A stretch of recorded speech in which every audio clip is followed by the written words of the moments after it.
Halo sobat semua, franchise bebek Pak Endut adalah salah satu peluang bisnis kuliner yang sangat menjanjikan di Indonesia.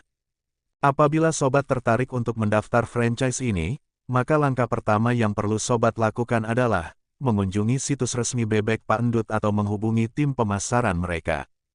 Informasi kontak biasanya tersedia di situs web resmi atau melalui media sosial mereka.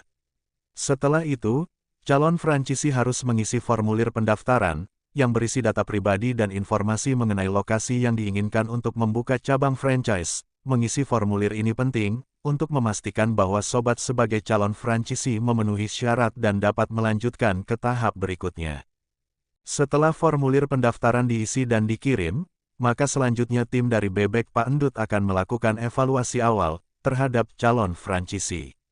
Evaluasi ini meliputi penilaian kemampuan finansial, pengalaman di bidang bisnis kuliner, dan potensi lokasi yang diajukan. Apabila calon franchisee memenuhi kriteria, maka akan dilakukan pertemuan untuk membahas lebih lanjut mengenai konsep bisnis, sistem operasional, serta keuntungan dan tanggung jawab sebagai mitra franchise.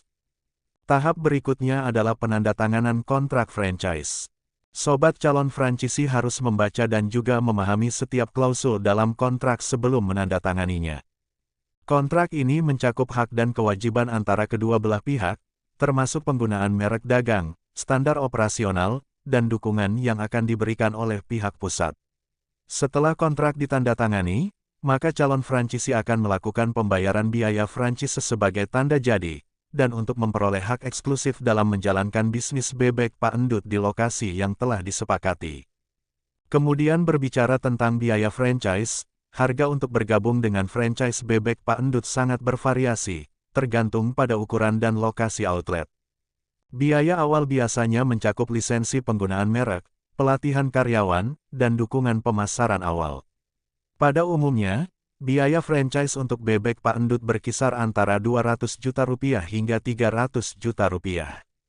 Selain itu, ada juga biaya royalti yang harus sobat bayarkan secara berkala, biasanya sebesar persentase tertentu dari pendapatan bulanan. Selain biaya awal, calon franchisee juga perlu menyiapkan dana tambahan untuk keperluan operasional seperti renovasi tempat, pembelian peralatan dapur, dan modal kerja awal. Total investasi awal bisa mencapai 500 juta rupiah hingga 1 miliar rupiah, tergantung pada lokasi dan besarnya outlet. Pihak pusat biasanya memberikan estimasi biaya yang lebih rinci, setelah melakukan survei lokasi dan juga konsultasi dengan calon franchisee. Setelah semua persiapan selesai, maka sobat akan mendapatkan pelatihan intensif mengenai operasional bisnis, resep masakan, standar kebersihan, dan juga layanan pelanggan. Pihak pusat juga akan memberikan dukungan berkelanjutan berupa supervisi, pemasaran, dan inovasi produk. Dengan demikian, sobat calon mitra diharapkan dapat menjalankan bisnis dengan baik dan memberikan layanan terbaik kepada pelanggan, sesuai dengan standar yang telah ditetapkan oleh Bebek Pak Endut.